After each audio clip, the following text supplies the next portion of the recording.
Today we're getting freaky, but there's no baby oil required. Too much is wrong with me.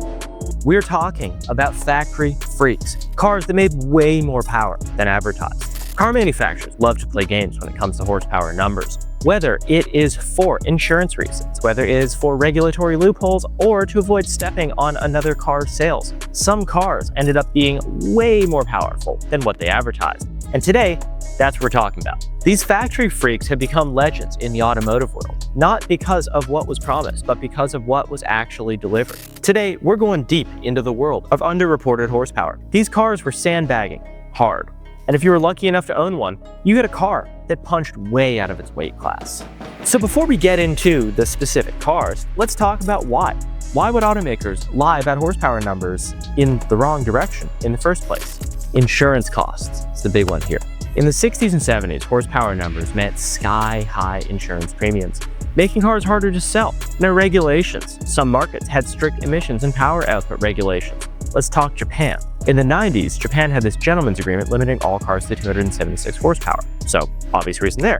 Now, there was corporate politics. Companies didn't want cheaper models outperforming their flagship cars, at least on paper, so they sandbagged the power figures. And lastly, motorsports. In some racing series, cars had to match their factory ratings. Automakers would underrate engines to fit the rules and then unleash way more power on track. Now let's get into the Freak Hall of the Freak Hall of Fame. 93 to 98 Toyota Supra Mark IV 2JZ GTE. Obviously 276 on paper in Japan, 320 in the US. In the real world, 330 to 350 at the rear wheels. This is one of the biggest offenders, probably the one you know, the Mark IV Supra. In Japan, Toyota officially rated the Supra at 276 horsepower due to the now infamous gentleman's agreement, which we made an entire video on. It's pretty interesting stuff. Automakers agreed not to advertise cars with more than 280 horsepower. But here is the kicker. The twin-turbo 2JZ GTE was absolutely sandbagged. The US cars got 320 horsepower, and there were no functional changes between the US and the Japanese market car. But here's the thing.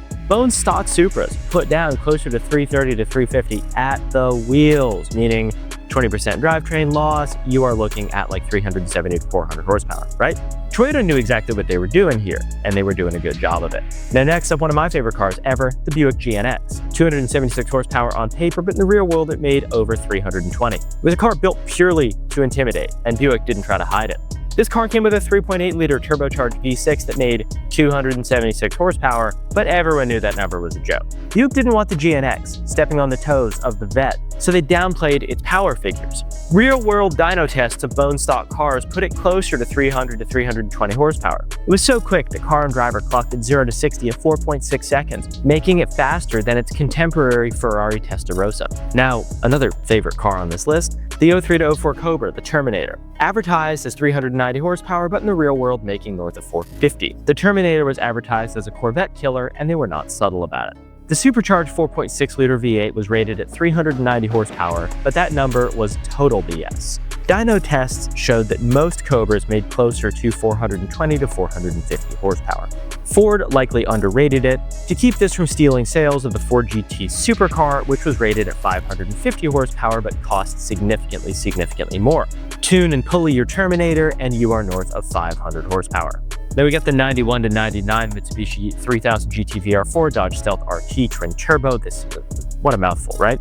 276 horsepower in Japan, 320 in the States, but in the real world, 330 to 350. The 3000 GT VR4 is another car that obviously played the gentleman's agreement game in Japan. Officially rated at 276 horsepower, the now infamous twin-turbo 3-liter V6 was significantly more powerful than what the brochure said. In the US, Mitsubishi rated the car at 320 horsepower, but real-world dyno runs often showed around 330 to 350.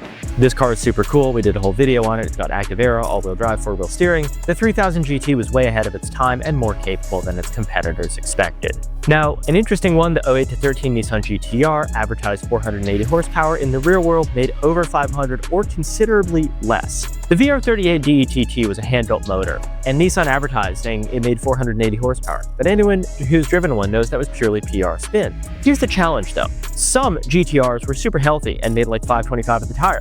Some GT-Rs were super unhealthy and made like 430 at the tire. The thing is, Nissan's hand-built motors in the early days of the GT-R were a guess at best, probably an average. Nissan did this To avoid stepping on the toes of European automakers who are suddenly getting dusted by a $70,000 car, the automotive industry is a business. You don't want to step on your competitors' toes just for fun. There's reasons, right? So here's the thing. Whether it's due to regulations, competition, or corporate politics, some cars were just way more powerful than what the manual said. If you were lucky enough to own one of these factory freaks, you got way more than you paid for, which is pretty darn awesome. If there is a car that we missed on this list, drop it down in the comments below. If you enjoyed the video, hit the like button, hit the subscribe button. Thank you all so much for watching, and I'll see you in the next one.